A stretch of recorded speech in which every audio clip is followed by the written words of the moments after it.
Hey guys, thanks for joining us today. Mike here at Weeby Autos. Today we have a 1980 280SL. Pretty rare car. I've actually never seen one of these, Mike. It's actually a very rare car. They only brought a couple of hundred of them into the United States. This is the Euro-Spec continuation of what was the Pagoda 280SL that now are selling in the 150 plus range for mint ones. This was the continuation of what that car was supposed to become. More people are familiar with these as 450s, 350s, 380s, 560s, but this was what Mercedes originally had in mind. It was the car with a dual overhead cam inline 6, which is an engine that they produced some 300,000 examples of. It's one of their most reliable bulletproof engines. And in this car, it produces, because it has no smog or anything like that, it's a Euro-Spec car. It's faster than the 380SL and handles much better. Much more light. nimble, very light. Suspension is tuned differently. It's not nose heavy. It doesn't have the disgusting US bumpers that were required on these cars. It has these, that's called the Euro bumper. Yeah, nicely both front and tucked. back. And this is what the car was supposed to look like.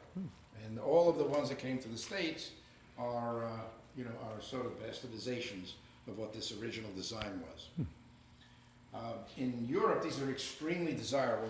People who had them drove them, so there are very few low mileage examples left. This one only has 60,000 miles on it. Wow. It's a completely different driving experience. I've had 380s, 560s, 450s, and I have to tell you that this drove better than all of them in terms of the overall sports car feel.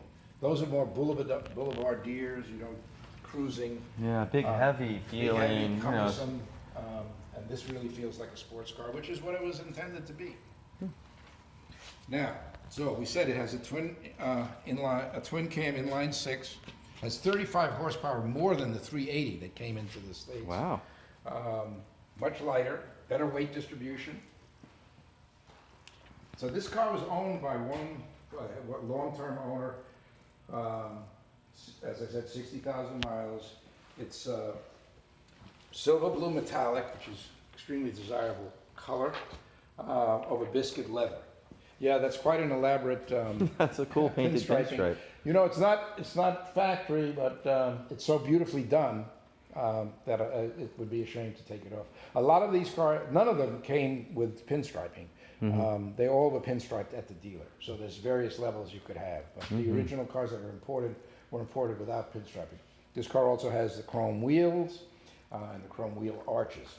I like how the chrome wheel arches actually have the finning to match the cladding on the side here, which is pretty cool. So that's definitely a factory piece. That's a really good piece. The Very cheap nice ones piece. that you put on don't do that. These are the real fine ones.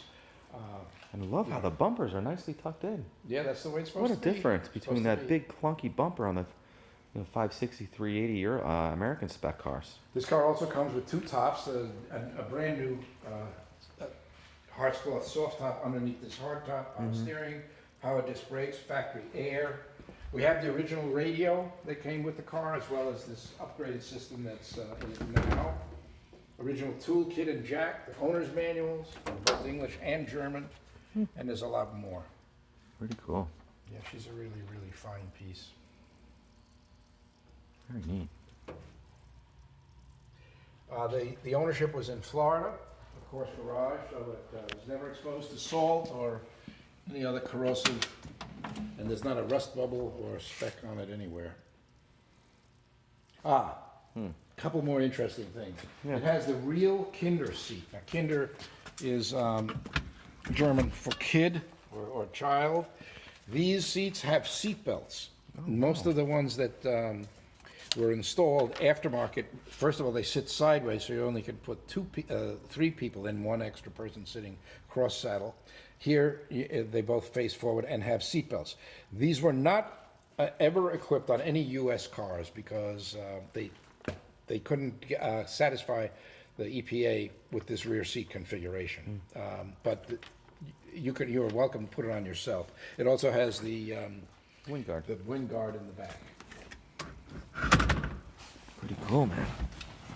61,140 miles. 148 miles. Pretty cool. Yeah, there she is. Want to hear a run? Yeah, I'd love to. All right, let's do it. Heated seats too, huh? Yeah, heated seats too, which is unusual. Most of the 560s, 380s don't have heated seats. I don't know why. It seems like something that, you know, a German car should have standard, you know? Yeah, I know, because all You would think. a lot of the sedans have them, so I don't know why they don't have it on the SL. You want to pop the garage door? We should do that.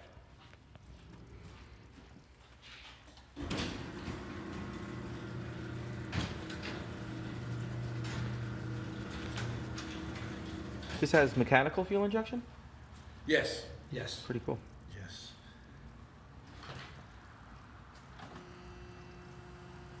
Yeah,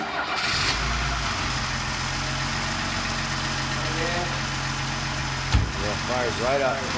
Runs like a sewing machine. These motors are bulletproof. These are really. Really nice, smooth power distribution. You know, plenty of power right through the whole band.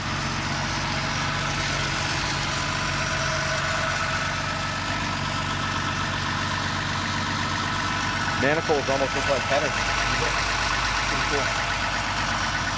Well, this was considered the first technically advanced Mercedes, because the one before it, the Pagoda, was a single overhead cam. So the first twin overhead cam, this is Mercedes moving into the high-tech era.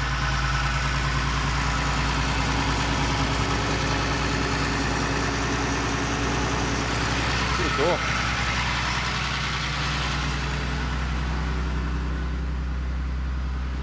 Got a nice sound to it too. Yes, good exhaust off, definitely.